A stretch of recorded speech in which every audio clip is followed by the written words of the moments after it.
And now we're going to look at some of the issues facing Lebanon. And to provide us with some analysis, joining us is Dr. Najat Saliba, a member of the Lebanese parliament, joining us from Beirut. Thank you, Dr. Saliba, for being on the program with us. Now, Lebanon has been at the center of rising tensions due to the recent cross-border incidents. What do you make of the recent drone attacks into Israel? Good evening to you and to your listeners. The drone attacks are are part of our defense, and the airstrikes that have been escalating since 5 o'clock, since half an hour ago, are humongous and they're horrific because they are bombarding the southern Beirut, and they are bombarding also the skirt of this area with heavy strikes and continuously. This is really unheard of. This is very, very, very inhuman, and we hope this is going to end soon, because this mass destruction and this mass killing is unacceptable and should not be accepted by anyone, neither living in Lebanon nor living anywhere else in the globe.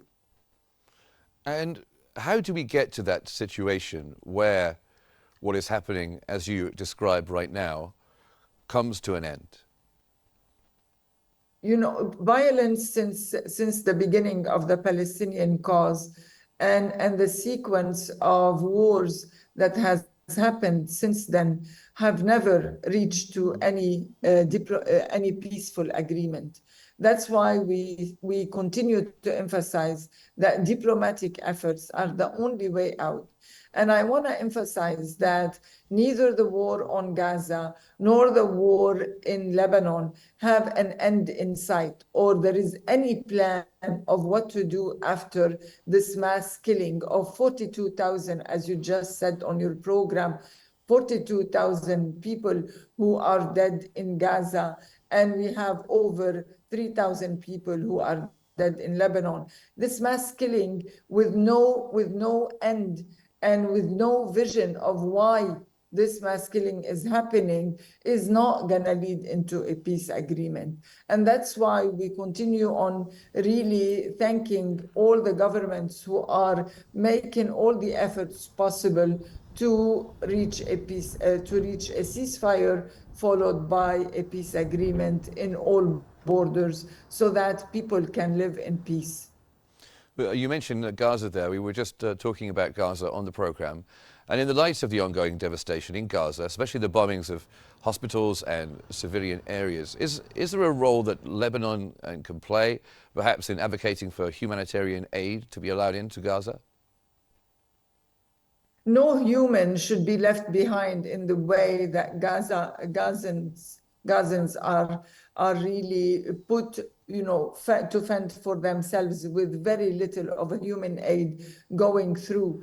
And that's very important. I mean, no matter how much human aid is coming to or is allocated to Gaza, very little is really going through the borders, because Israel is not allowing those humanitarian aids to reach to the people that are intended to do so.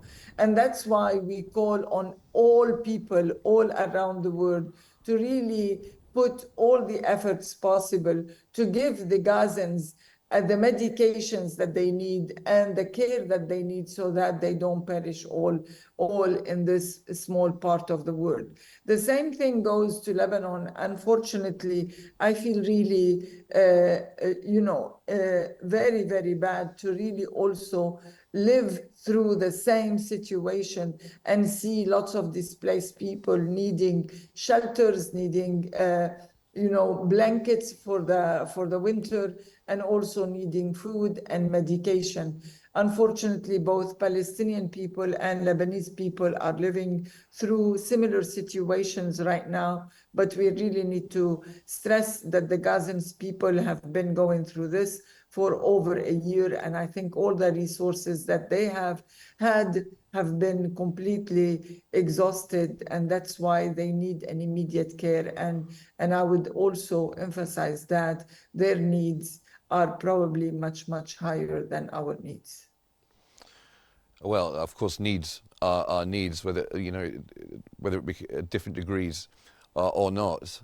And there's been significant pressure from the international community for a ceasefire in Gaza and in Lebanon as well, of course. But with President Biden pushing for one while Hamas maintains its demands, how do you view Lebanon's position in this discourse, especially with the background as it is and what's happening in Lebanon as well, and given its complex relations with both Hamas and Israel?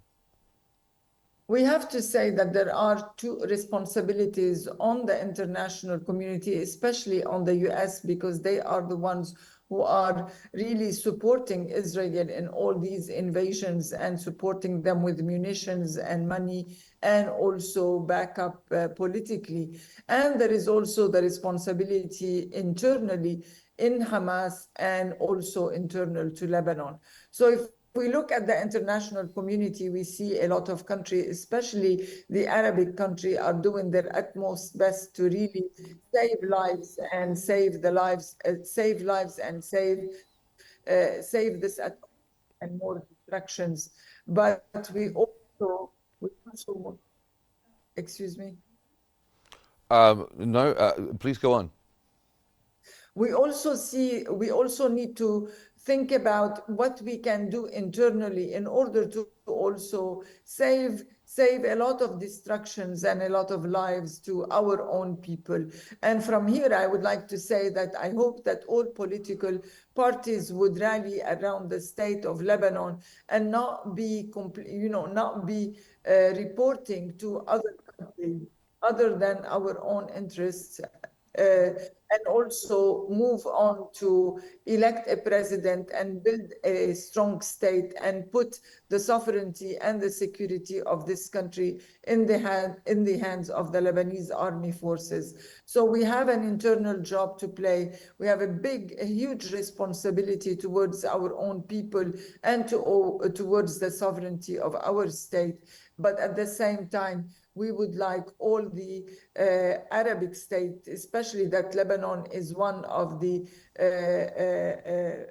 initiator of the union, the Arabic Union, and also the international community to really put pressure on all parties to reach a ceasefire so that we can start negotiating a diplomatic deal that will really safeguard all the people living in this area.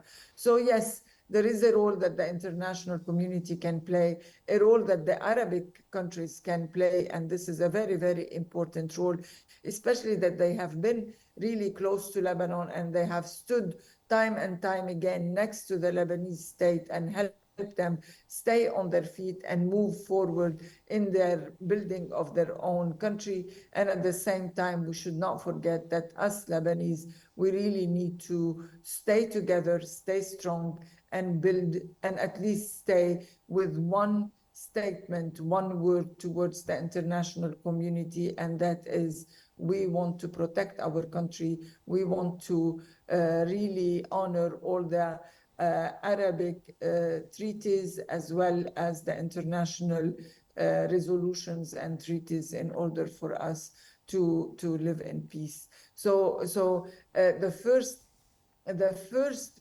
people or the first group of countries that called for a two-state solution for the Palestinians was the Arabic countries. They met in Beirut and they called for a two-state solution in order for the Palestinians to be able to live in peace. And at the same time, there is the UN resolution 1701 for the Lebanese people that calls for the protection of the borders by the Lebanese army from one side and the Israeli army from the other side, so that the two countries live in peace. So the resolutions are there, that the recommendations by the Arab countries are there. All we need to do is let this wise path move forward and then try to quiet as much as we can the voices of the massacres and the destructions and the bombs and the strikes.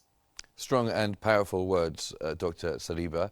Can I ask you about Hezbollah's involvement in the current situation, particularly involvement in the south of Lebanon? It remains a point of concern for many, with reports emerging of an extensive Hezbollah tunnel network in southern Lebanon. How do you see Hezbollah's role in the conflict, Doctor?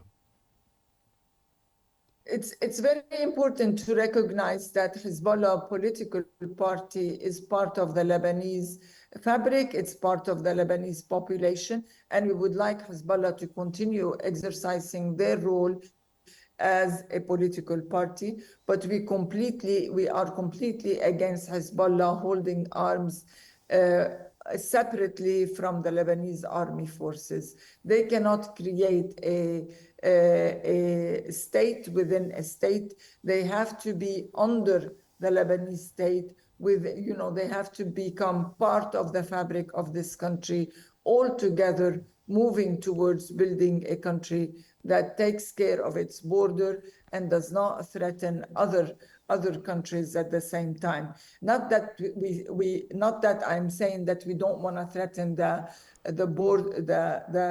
Israeli border. We want Israelis also to be honoring the UN Resolution 1701. We want them to also stop using Lebanon as a battleground for them to put pressure on other countries in the region. But we also, again, we need to assume our responsibilities internally and ask Hezbollah to become part of the government, and all together, we can make the decision of war and peace, and we can all stand side by side to protect our countries from any future invasions. Thank you very much, Dr. Najat Saliba, a member of the Lebanese Parliament, joining us from Beirut. Thank you very much for being on the programme.